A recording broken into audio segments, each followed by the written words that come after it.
Amici di TeleG, buongiorno a tutti, ben ritrovati.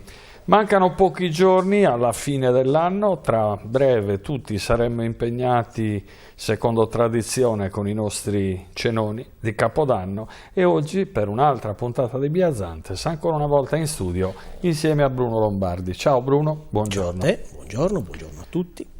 Cenone di Capodanno, ne vogliamo parlare? Dai, stiamo parlando di tradizione della Sardegna. Sì, vediamo un po'. Qualcosa, ecco, raccontaci qualcosa di particolare che può essere appunto legato alla tradizione dei cenoni e del mangiare molto del Capodanno. Interessante, Graziano. Parliamo per esempio di sugabude, che è un pane particolare. Sugabude, in alcuni casi è chiamato capude.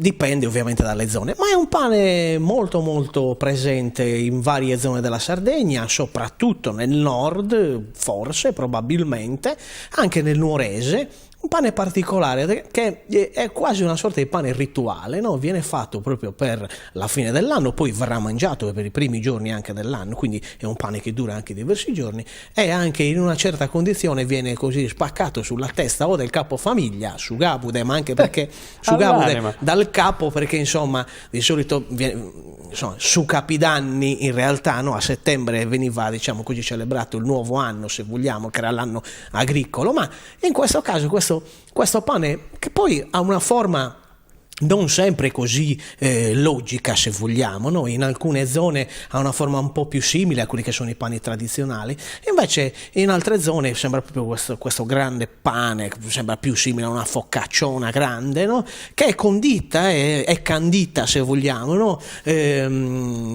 È forse sulla falsariga antica dei panettoni, se vogliamo, forse il nostro panettone, diciamo così, potremmo dire, no? In antichità. Sì, ci sono noci, insomma, poi ogni paese ha la sua ricetta, però è molto particolare questo aspetto, che fa ridere, come altri aspetti che ci sono di fine anno e di inizio anno nella tradizione sarda. Ma è come un dolce oppure è un pane? È un dolce, ma in alcuni casi è anche salato, perché poi, ti ripeto, questi pani, questi dolci anche così, se vogliamo chiamarli così, non hanno un'esatta come dire, regola.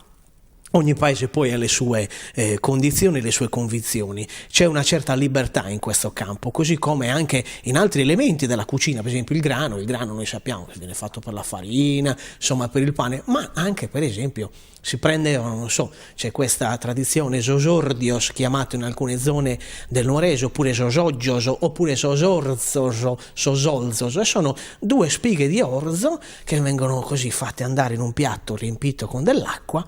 E se queste si incontrano, di solito lo fanno le ragazze che non si sono ancora marittate, quindi pensano che a una spiga danno il nome di quello che vogliono, le ragazze con cui sono innamorate, e poi l'altra ovviamente è il loro nome. Se queste due spighe si incontrano e in qualche modo si avvinghiano, allora vuol dire che è fatta. È fatta. Questo si fa a fine, ma in diverse zone, oppure non so, quello di, come dire, fare una forma di, non vorrei dire divinazione, ma quasi, no? Insomma, di andare fuori dalla finestra il primo giorno dell'anno, il primo passante che passa gli chiede il nome, allora se lui ti dice mi chiamo Matteo, ecco, quello sarà il nome di quello che io sposerò sicuramente in quell'anno, sempre delle ragazze parliamo, Quindi c'è anche questa condizione sognante, legata anche al cibo, come vedi, però sempre anche questa condizione del tempo, no? In alcuni casi, per esempio, si buttava dell'acqua dalla finestra, la ragazza si alzava di buon mattino, no? Buttava dell'acqua, no? Ovviamente doveva prima controllare che nessuno non stesse passando, ma il primo passante, anche lì in quel caso, come ti chiami? Mi chiamo questo, quindi mi chiamo, non so, Francesco, ecco, quello sarà il nome di colui che io. L'evoluzione dei tempi ci ha portato a buttare dalla finestra di tutto, elettrodomestici. Ma se ci pensiamo, noi ancora oggi utilizziamo, sì, no, delle, non so, anche questo delle lenticchie, la roba vecchia. Anche questo delle lenticchie, che sono di buon augurio, ma in realtà scientificamente, no, una mente scientifica non può accettare una cosa del genere, ma tutti lo facciamo, forse perché noi abbiamo ancora necessità di ritrovarci, e credo che sia questo, ritrovarci insieme l'ultima notte dell'anno, i primi giorni dell'anno, ritrovarci in famiglia, con gli amici, e questo è un modo anche intimo, no? Per scambiare delle piccole, a volte debolezze, a volte dei sogni. Quindi è una licenza che anche i sardi, no? Una licenza proprio umana, che anche i sardi hanno voluto portare avanti e ancora oggi portano. In numerosi paesi lo fanno. Beh, diciamo che comunque la festa di fine anno è legata sì in buona parte a quello che è il buon auspicio per l'anno che viene, ma c'è anche una parte che è relativa al ringraziamento per l'anno che è passato. Tanto è vero che noi oggi chiuderemo la nostra puntata con un altro canto a concordo come abbiamo fatto la scorsa settimana, però questo sarà un Te Deum, che è proprio il canto di ringraziamento. Certo, un canto che si fa specialmente, diciamo così, nella fine dell'anno, ma anche in altre grandi occasioni, no? Si può fare tranquillamente. E nella nostra tradizione sarda, nel canto a concordo, in questo caso il Te Deum è latino, invece la settimana scorsa abbiamo fatto ascoltare ovviamente un sardo, no? Un gozos, no? E la voce è Desu concorde sul rosario, quindi è un brano che arriva da Santo Lussurgiu, quindi ne approfittiamo per salutare i nostri amici di Santo Lussurgiu. Una piccola nota su questo gruppo, un gruppo storico, un gruppo di grande impatto culturale, proprio di livello sardo veramente interessante, e che a livello nazionale e internazionale ha dato un'ottima immagine alla nostra tradizione di Sardegna, su concordo e sul rosario di Santo Lussurgiu. Bene, grazie Bruno, anche questa puntata la concludiamo, visto e considerato che tra pochissimo saremo proprio a tavola per celebrare la fine Io mangerò sugabude, lo dico. Per celebrare degnamente la fine dell'anno e niente, quindi auguri a te per questo nuovo anno, per Grazie, questo 2022 che speriamo sia un anno proficuo, è stato un anno pieno di tante situazioni, una diversa dall'altra, tante belle, altre meno belle, però guardiamo al futuro con estrema fiducia. Anche per quanto riguarda poi la nostra TV, siamo stati quest'anno, abbiamo vissuto un cambiamento, oserei dire, epocale.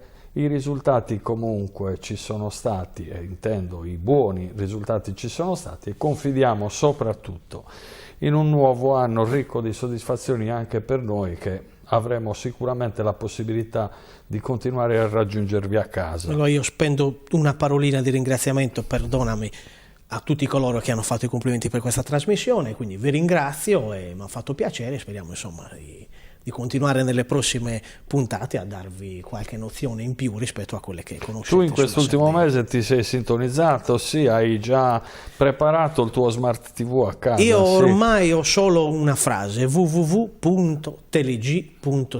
è l'unica frase che mi accompagna.